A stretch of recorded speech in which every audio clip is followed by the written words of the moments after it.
Si vous aimez les jeux vidéo autant que moi, il est peu probable que vous soyez passé à côté de Kingdom Come Deliverance, un RPG qui se voulait réaliste dans un univers médiéval. Pas de dragons ni de magie, mais plutôt la société tchèque au début du 15e siècle. Le studio à l'origine du jeu, Wild Horse Studio, avait même implanté un codex très réaliste et détaillant bon nombre d'aspects de la société médiévale. Que ce soit sur des personnages, des lieux ou des événements sociaux et culturels, il y avait de tout. Cependant, il y a une chose que le jeu ne détaille pas. En effet, dans le jeu Kingdom Come Deliverance, si vous vous rendez à une taverne, il vous sera possible de jouer à un mini-jeu de dés, qui se nomme le Farkel. En consultant le codex du jeu, je me suis rendu compte qu'il n'y avait aucune information sur le jeu, mis à part les règles de base détaillées. Dans ces circonstances, je me suis posé la question suivante. Est-ce que le Farkel existait bel et bien au 15e siècle? Eh bien, nous allons voir ce que j'ai découvert. Allez, aujourd'hui à l'émission, je vous propose de parcourir 3 théories sur l'origine du Farkel.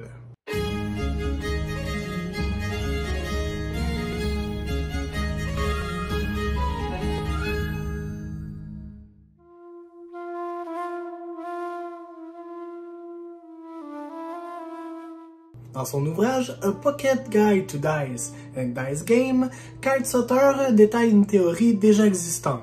Au 15e siècle, un sire du nom d'Albert Farcle Ier de Wazac, fils de Sir Anthony de Wazac XVIIIe du nom, aurait inventé en 1492 en Islande un jeu de dés. Lorsque que le fils aîné de la famille porte le nom d'Anthony, le père de Farcle Ier attendit que son jeune fils dise son premier mot pour s'en servir comme inspiration. C'est alors qu'un jour, le jeune garçon qui jouait avec des blocs de dés en bois prononça un mot qui ressemblait fortement à Farcle. C'est ainsi que son père, Anthony, le nomma alors Farcle Ier. Cette histoire, aussi jolie soit-elle, est facilement décréditable. Il n'existe aucune documentation qui fait mention d'un sire Farkel et encore moins d'une région en Islande nommée Wazac.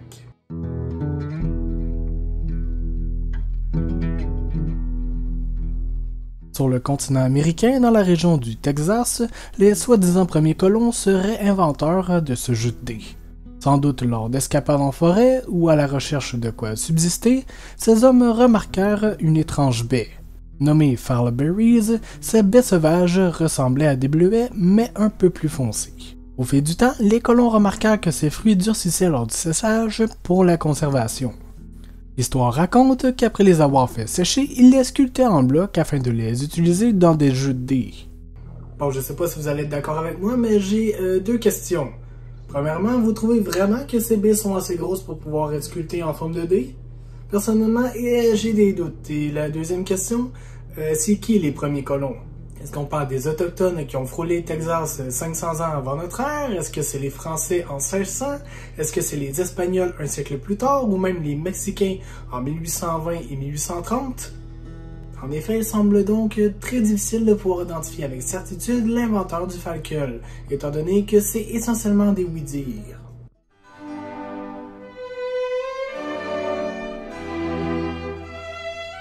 Prochaine et dernière histoire plutôt inusitée, le terme Farkel serait tout simplement un contre-juron. Plutôt que d'utiliser un langage obscène quand on est en présence d'enfants ou de public, on utiliserait ce terme pour banaliser une émotion forte. Dans notre civilisation occidentale, il est parfois, voire souvent, mal perçu d'utiliser un langage obscène en présence de d'autres personnes, surtout des enfants. Dans ce contexte social et culturel, il n'est pas rare que l'humain improvise ou utilise des mots plus doux afin d'en réduire la violence de ses propos. C'est en ce sens que le mot Farcle serait soi-disant apparu. Sachant que lors d'une partie de dés, Farcle est lié au fait de perdre son tour ou de ne pas marquer de points, il semblerait plus logique de croire en cette théorie. Cependant, comme les 2 précédentes théories, la documentation est toujours absente et laisse place alors à beaucoup d'hypothèses et de mystères.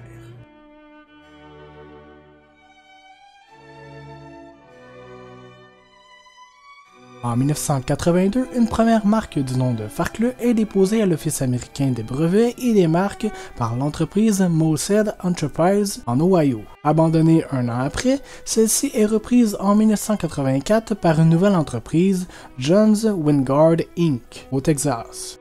Ce n'est qu'en 1986 que cette même entreprise se rebaptise Farcle Games Inc. et que les premiers jeux de dés du même nom sont arrivés dans nos magasins. Dans le même espace-temps, un autre jeu arrive sur le marché. Celui-ci porte le nom de Farkel, plutôt que Farcle. La coïncidence semble peu probable étant donné qu'une demande de marque avait été déposée près de 3 ans avant celle de Farcle. À la suite d'un débat afin de savoir quel jeu est arrivé en premier, ceux-ci sont aujourd'hui vendus dans nos boutiques en Amérique du Nord mais aussi ailleurs.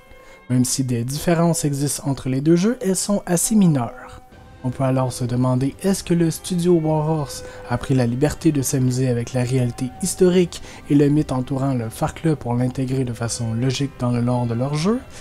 C'est possible aussi que le jeu de dés soit aussi ancien que ça. Seul le temps le dira.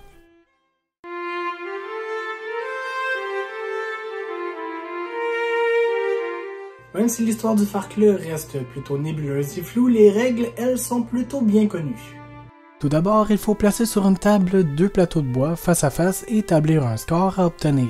Par habitude, cela peut être 2000, 3000 ou 5000 points. Chaque joueur possède 6 dés à 6 faces. Ce jeu se joue à tour de rôle. Le premier joueur lance ses 6 dés et analyse les résultats obtenus. Si un ou plusieurs dés rapportent des points, le joueur peut décider de les réserver et de relancer ceux qu'il juge inutiles afin d'augmenter ses chances de score. Si lors du deuxième lancer d'autres points sont cumulables, alors le même joueur ajoute les points à son précédent résultat. Dans le cas contraire, tous les points gagnés depuis les débuts de son tour sont perdus et c'est au tour du joueur suivant. Tout ça a l'air bien compliqué, mais ça va se clarifier, faites-moi confiance. Un joueur peut décider de ne pas relancer les dés en conservant le résultat de son premier jet. On dit alors que le joueur passe. Chaque 1 vaut 100 points, chaque 5 vaut 50 points, et si le joueur obtient 3 dés identiques, le résultat équivaut à 100 points multiplié par le nombre inscrit sur les dés.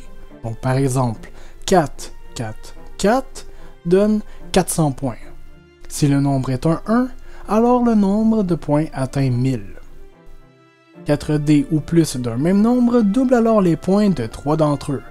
Donc, 3 plus 3 plus 3 égale 300 points multipliés par 2, égale donc 600. Ou alors, 4 plus 4 plus 4 plus 4 égale à 800 multiplié par 2, 1600 points. Il est même possible de faire des suites comme 1, 2, 3, 4, 5 ou même 2, 3, 4, 5, 6. Ces suites alors rapportent énormément de points aux joueurs. La partie se poursuit jusqu'à ce que l'un des deux joueurs atteigne le score établi au départ. Que ce soit dans des gros jeux vidéo comme Kingdom Come Deliverance, dans des petites applications mobiles ou même dans des boutiques de jeux de société, le Farcle continue à avoir une place dans la société occidentale. En effet, le jeu est bien réel malgré une genèse incertaine et d'ailleurs vous allez pouvoir même me frimer en racontant ces 3 anecdotes lors d'une soirée en famille. Allez, c'est tout pour aujourd'hui, j'espère que vous avez apprécié cet épisode, n'hésitez pas à laisser un pouce, à commenter bien entendu, à activer la petite cloche des notifications et à vous abonner, et moi je vous dis à la prochaine pour une prochaine vidéo. Bye bye.